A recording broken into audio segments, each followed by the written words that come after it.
A veciñanza da Pobra reclamou un venres máis a activación do PAC en horario de tarde. Os afectados apuntan que o Centro de Saúde pobrense é o único de Galicia que se atopa nesta situación. A entrada do Centro de Saúde da Pobra do Caramiñal encheuse un venres máis de usuarios afectados pola falta de servizos no mesmo. A veciñanza alzou a voz para reclamar á Consellería de Sanidade que se atendan as necesidades do ambulatorio. A situación do noso centro de saúde sigue exactamente igual. Volvemos a estar sin médicos, o sea, non está coberta a totalidade das plazas, falta novamente un médico, de 6 que tiñamos que ter, ahora mismo hai 5, e o fundamental para nós, non, que é o PAC de tarde. Somos o único centro de saúde de toda Galiza, o único centro de saúde de toda Galiza que non ten un PAC de tarde, isto é, non temos urxencias pola tarde.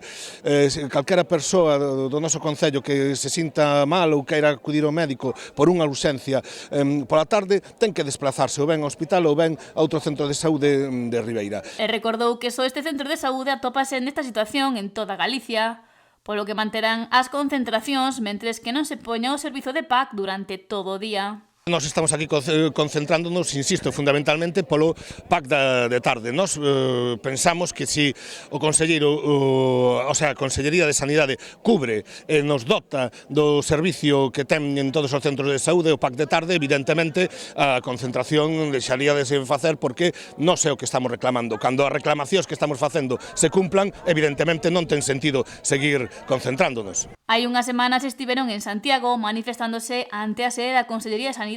Este domingo volveron á capital de Galicia para seguir defendendo a sanidade pública e a cobertura de todas as prazas vacantes. Vemos tamén da manifestación nacional que houbo de toda Galiza, ali enchendo a Plaza do Obradoiro, e comprobamos que o que aquí acontece moitos máis centros de saúde, non? Situacións de precariedade dos traballadores, plazas de médicos sin cubrir, pero insisto, o que nos pasa a nós é único, o único centro de saúde que non ten PAC pola tarde, polo tanto, aquí seguiremos reclamando.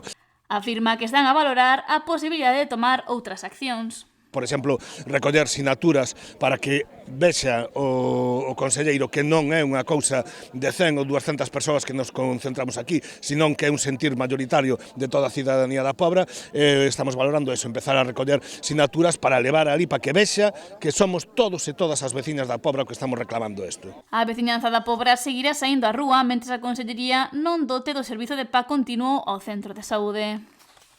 O tempo, pero aquí a xente sigue acudindo. Efectivamente, houve días de tronadas, de chuvia e tal, e aquí seguía a xente, porque a xente o vive como algo moi propio, moi directo. A saúde é algo que nos afecta a todos dunha forma moi intensa, non? Cando ti estás enfermo ou algún familiar teu perde a saúde, o primeiro que queres é ter unha atención como Dios manda, non? E por eso é algo que vai, que é transversal a toda a ciudadanía, está aquí xente de todo tipo e condición reclamando o que por xustiza nos corresponde.